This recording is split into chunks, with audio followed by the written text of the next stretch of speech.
Welcome everyone, another edition of Financial 15, the show where we try to provide some financial knowledge, something you can use in your day-to-day life, and do all that in 15 minutes or less. And today we're talking housing. In fact, we're going to have a whole series of videos on housing. The very first one will be why are housing prices so high? We'll get into that. You want to stay tuned.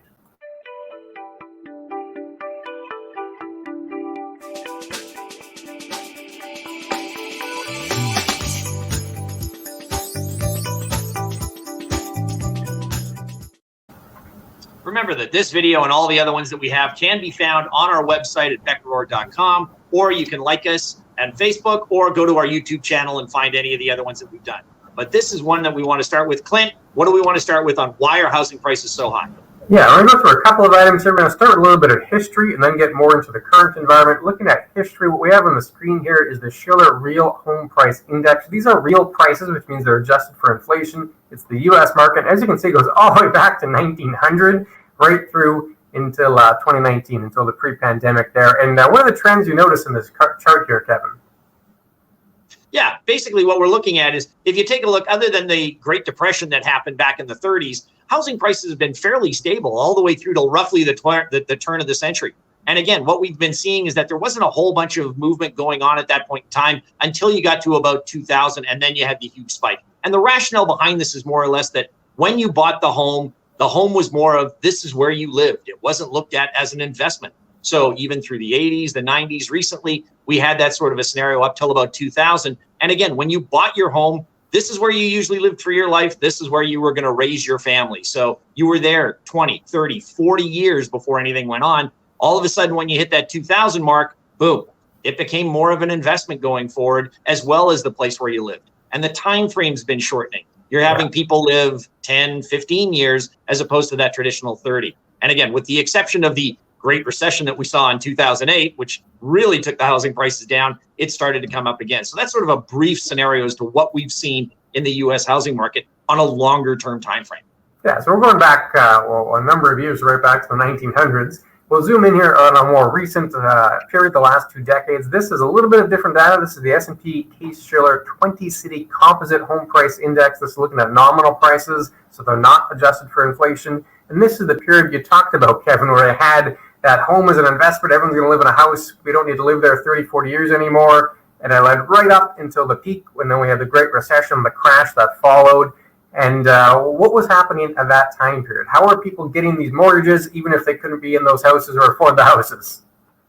Yeah, exactly. I mean, and if we took a look, I mean, right after that sort of 2000 break, the U.S. was sort of more into the, you know what, everybody in the United States should own a home. And rates after the tech wreck had come down had become at a low point, so people could afford to buy in. So we start to see that upward trend that's going on through till almost 2007, 2008, when, of course, the Great Recession hit. But again, some of the factors on that, there was deregulation going on in the United States. You could buy basically a home on a teaser trial, or there was less qualifications that you needed to worry about, and that led to some of what we saw. And as soon as that started to correct itself, as we've seen sort of from 2012 on, we're starting to get that upward trend.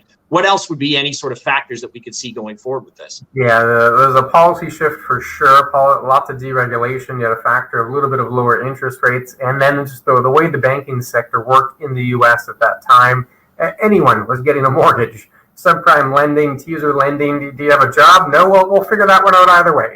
Everyone was getting a house. It was certainly a different mentality. You had a huge spike because of that. Now we're going to flip the chart here. We're going to look at Canada. Now, this is a different composite. This is done by Terranet and National Bank. It's the housing price index. It looks at 11 key cities in Canada to create this composite. You'll notice the line is a lot less bumpy. We didn't get the huge run-up. We didn't get the massive drop. Home prices have declined in various periods in Canada's history, so they don't just go straight up. We have declines, but nowhere near the level of rally or the level of drop that we had in that U.S. chart. So why is that, Kevin? Is that just regulation? No, I mean, it's a variety of different factors. I mean, regulation is part of it. But again, we had none of the ninja loan sort of scenarios. No income, no job. They still gave you those sort of homes. In Canada, you have to qualify. You have to be able to make your payments and go forward with that. Not only that, but the banking sector in Canada is a lot different than some of the other places in the world. We're basically in a large monolithic sort of scenario for what the banks run, and they are the ones controlling what's going forward. That and the fact that with low interest rates that had been coming up, the Canadian demand was there and people were going to deal with it. And again, as we mentioned before, it became more of an investment scenario. So people were looking at some of those things. But you're right, it doesn't go straight up. There are bumps that show that it does go down. And these are things that people have to concentrate on going forward. What else in the Canadian market would have helped out with that, Clint? Yeah, I mean, in general, it's more stability compared to the U.S. scenario, that prior chart, and you have more consistent gains. But this kind of hides some of the regional differences because this looks at the overall Canadian market. I'm sure if we zoomed in on a few areas, the graph would look a little different. But to provide some perspective there, still looking at data from TerraNet National Bank using their housing price index. We've added a few more lines to our chart here. Same time period, still that same 20-year time period. The blue line is still that composite of the 11 key cities. The purple line, we added Winnipeg. And then the red line, we added Toronto, which everyone knows is the hotbed for real estate. You got your Toronto, and then you have the West Coast. That tends to be where prices skyrocket. But what you'll notice is there's a period in time where they're all kind of mashed together in the early 2000s, and then the growth in the Winnipeg market actually outpaces the composite and outpaces the Toronto market, which some people might be thinking, why would Winnipeg's market be higher than Toronto's? To be clear, it does not mean the house in Winnipeg was worth more than the house in Toronto. It simply means the pace of growth in home prices during that time was higher than the pace of growth in home prices in Toronto. And you can see eventually that flips and Toronto just kind of takes off. But what I think a lesson we can learn from this here, Kevin, is that you do have different growth rates at different times. So it's not as if it's just one hotbed at all areas. It certainly has regional differences throughout Canada, and you can see varying growth rates. Would you agree with that? Yeah, I would completely agree that that's the easiest way to put it, is that there are regional differences. I mean, BC is one area, Alberta is another, Ontario, Quebec, and then, of course, you got the prairies where you've got Manitoba, Saskatchewan. And again, I think some of that variation that you've got is after the sort of 2007, 2008 collapse, you saw that more of the big major cities in Canada had a little bit more of a drop, whereas something that would be considered a steady economy and either an expansion or a retraction economy, something along the lines of Winnipeg, just sort of keeps itself constant and goes forward. Hence why you're getting that sort of a bigger push between sort of 2007 and 2016. Then when the markets start to really pick up again, Toronto, Vancouver, Calgary, Edmonton, this sort of scenarios, you'll probably find the same sort of thing going forward. So that's, I think, part of the reason why. So it's a perfect explanation. Yeah, that's true. That's very true. And we're talking kind of high level here. We're talking housing prices. When you talk on a national level, it kind of hides some of those differences because there could be different reactions in different pockets of the market. If you look at Alberta, for example, very much linked to oil. So the housing prices there probably reflect how good the oil economy is doing as one example.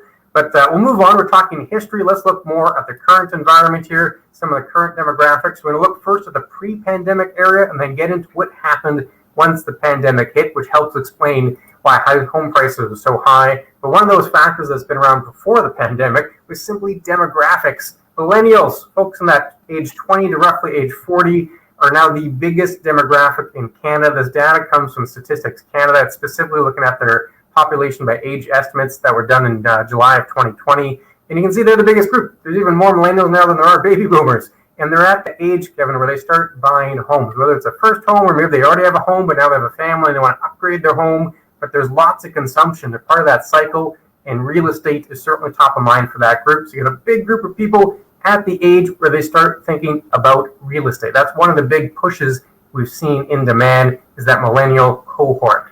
What are your thoughts there? Yeah, I agree. That's exactly the biggest probably forecast for why this is doing what it is because you're starting to see that the baby boomers, they're not going out and buying new homes anymore. There's still a large contingent, but it's the millennials that are at that time frame now. This is what the boomers were 30 years ago when they were buying their first homes and everything else. They may have started a little earlier, but now you've got this sort of push as to where it should be going. That coupled with a variety of different other things that are going on. I mean, low interest rates. We're at a record. Even before the pandemic, you still had low rates, but now they're even lower. So that has just caused millennials to be able to get the home faster now, as opposed to having to wait and say, well, my mortgage payment's this. I can now afford this. That with a projection that hopefully rates will be going from where they are continuing forward. But that is a huge factor for why this is. And then there's other pandemic related stuff that we can deal with going down further. But yeah, low interest rates and millennials are the big factor for why we're seeing this driving up. Yeah, and again, those were there before the pandemic. So pre-pandemic, those are big factors. In fact, the chart that's on the screen there looks a little more complicated. You got the blue bar there, which shows the months of inventory. This is looking at national numbers, and it's done by the Canadian Real Estate Association. And then the red line there is the ratio sales to new listings. Essentially, when the red line's above the blue bars there, that means you got lots of sales and little inventory, so probably a seller's market. And if the red line's really into the blue territory, well, it's probably a little more of a buyer's market because you got lots of supply and not as much enough demand. But what we're seeing, and I'll just highlight it here on the chart, before the pandemic, you're almost at a seller's market. You're just on the tip of a seller's market before the pandemic. And I'll read this from a recent report from that association, the Canadian Real Estate Association. They said over the past several years, we've seen record levels of international immigration, low interest rates, increasingly middle-aged millennial cohort, all things we just mentioned. They said that demand pushed the number of available listings nationally to a 14-year low, and you have the number of months of available inventory had already fallen to 4 months. So those are factors that are in place before the pandemic. So you were already at the tip of a seller's market, and then the pandemic hit, and it made everything worse. How did it make things worse, Kevin? Yeah, I mean, basically, except for the blips that you see there, when the pandemic hit, it basically shut everything down. And anybody that was looking to sell, oh my gosh, no, I'm not gonna buy a home now. I can't get rid of it. There was more supply than needed, but that lasted very short because, as we saw, we dropped interest rates. Monetary and fiscal policy came out. You had a record low interest rates. And all of a sudden, with government supplying money as well, hey, I might as well buy the home now because I can afford to deal with this. The problem is that not everybody was looking to sell. There was a variety of different factors that went on for why this wasn't going through. If I'm stuck at home, I don't need to sell my house anymore. So I might as well hold on to it. So supply decreases again. And those that are looking to stay and work from home, okay, well, now I got to go and buy a home because I need this because I can't go into the office anymore. So you have more demand there. Not only that, but it was also regionalized as well. If I don't have to go downtown to work, I might as well buy something and stay in the suburbs. So again, you have a huge push for that sales ability. And then what you're seeing on the other side is that it's coming down. The supply's not there because those that would normally sell aren't, because they still need the house going forward. So, one of the big questions that comes out of that for me is, if I can't do it this way, why don't I just build? Why don't I build, Killian? Yeah, that's a question a lot of people are asking. Home prices are so high, it probably costs just as much to build. I may as well just build a custom home, get exactly what I want. Well, unfortunately, there's an issue there as well. All the inputs that go into a house essentially skyrocketed. So instead of having this huge supply of new homes, because the cost went out, you had another constraint on supply. So you had supply being constrained from a number of angles, plus this big demand push.